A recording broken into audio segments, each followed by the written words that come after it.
네, 안녕하세요. 영인 한국어 학교에서 가르치고 있는 소전이라고 합니다. 다시 만나서 반갑습니다.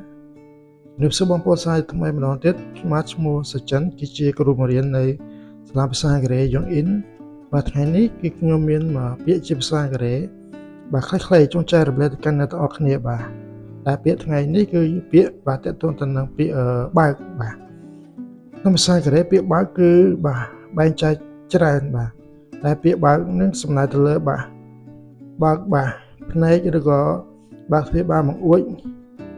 បាទឬក៏បើកគ្រឿងអេឡិចត្រូនិកហ្នឹងបាទប្រើពាក្យផ្សេងចឹងទៅបាទតោះឧទាហរណ៍ពាក្យតទៅនឹងបាទបើកទ្វារបើកបង្អួចបាទគឺពាក្យយ៉លដាជឹកពាក្យយ៉លដានេះគឺយើងបកប្រែបាទបកប្រែថាបើកប្រើសម្រាប់បាទប្រើជាមួយនឹងបាទបើកទ្វារឬក៏បើកបង្អួចទីហោថាឆាងមុនលយ៉លដាឆាងមុនលយ៉លដាឆាងមុននេះយើងបកប្រែថាបង្អួចយ៉លដានេះយើងបកប្រែថាបើកបាទតបមកមុនលយ៉លដា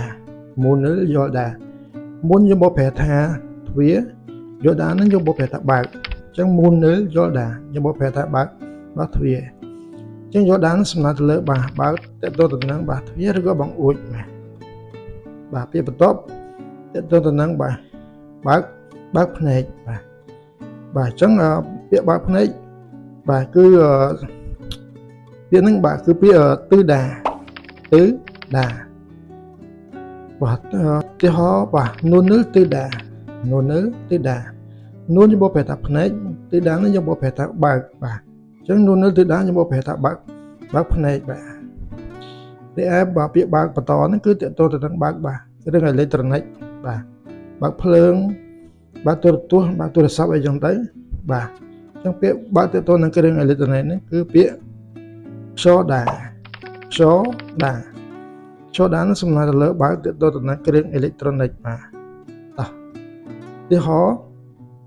បាទភូរខ្យល់ដាភូលបកប្រែថាភ្លើងខ្យល់ដាឡើយនេះបកប្រែថាបើកអញ្ចឹងភូរខ្យល់ដាខ្ញុំបកប្រែថាបើកភ្លើងតមកបាទ televisional ខ្យល់ដា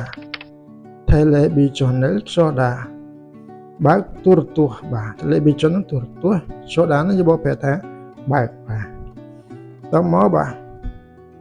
telephone ខ្យល់ដាtelephone នោះសំដៅទៅលើបាទទូរស័ព្ទដៃខ្យល់ដាឡើយនេះយើងបកប្រែថាបើកអញ្ចឹង telephone ខ្យល់ដាប្រែថាបើកទូរស័ព្ទដៃបាទអញ្ចឹង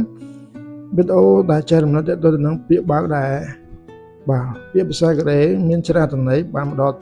ទីបញ្ចប់អរគុណច្រើនដល់អ្នកគ្នាដែលបានចំណាយពេលវេលាតាមដានវីដេអូនេះតាមដានដល់ចប់យើងនឹងជួបគ្នានៅវីដេអូបន្តបាយអានយ៉ង